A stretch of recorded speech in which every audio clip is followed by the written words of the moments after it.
গাজায় হামাস ও অন্যান্য সশস্ত্র গোষ্ঠীর হাতে জিম্মি ইসরায়েলি নাগরিকেরা সোমবার ঘরে ফিরবেন বলে জানিয়েছেন মার্কিন প্রেসিডেন্ট ডোনাল্ড ট্রাম্প। যুক্তরাষ্ট্রের মধ্যস্থতায় স্বাক্ষরিত যুদ্ধবিরতি চুক্তির অংশ হিসেবে ওই দিন ৪৮ জিম্মিকে মুক্তি দেবে হামাস। এদের মধ্যে ২০ জন জীবিত ও ২৮ জন মৃত জিম্মির দেহ হস্তান্তর করা হবে। বিনিময়ে ইসরায়েলি কারাগারে বন্দী ২,০০০ ফিলিস্তিনিকে ছেড়ে দেবে ইসরায়েল। গাজা ইসরায়েল যুদ্ধবিরতি চুক্তি অনুমোদন করেছে ইসরায়েল। শুক্রবার ভোরে মন্ত্রিসভায় এই চুক্তির অনুমোদন দেয় ইসরায়েল সরকার। দুপুরে এটি কার্যকর হয়।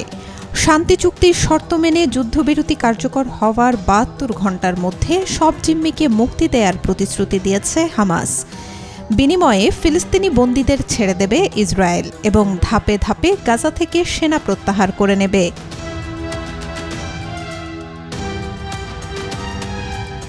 ইসরায়েলের প্রধানমন্ত্রী বেনিয়ামিন নেতানিয়াহু যোগাযোগ মাধ্যম এক্সে এক পোস্ট দিয়ে জানান, ইসরায়েলি সরকার এইমাত্র জীবিত ও মৃত সব জিম্মিকে মুক্তির বিষয়ে চুক্তির কাঠামো অনুমোদন করেছে।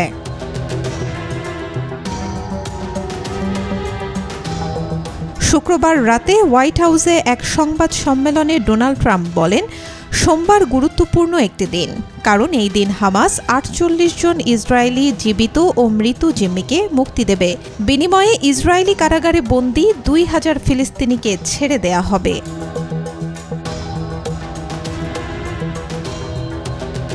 জিম্মিদের সম্পর্কে ট্রাম্প বলেন, এখনও কিছু জিম্মির মরদেহ মাটির নিচ থেকে উদ্ধারের কাজ চলছে।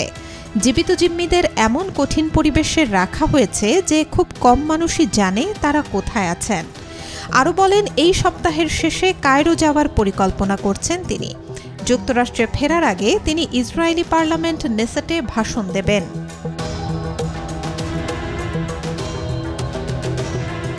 তবে বন্দি বিনিময় পরিকল্পনা বাস্তবায়নে কিছু জটিলতার কথা তুলে ধরেছে বিভিন্ন সংবাদ মাধ্যম। খবরে বলা হয়, হামাস মৃত জিম্মিদের দেহাবশেষ খুঁজে বের করতে সমস্যায় পড়তে পারে। এমনটি হলে সোমবার পরিকল্পিত বন্দি বিনিময় প্রক্রিয়া জটিলতার মুখে পড়বে।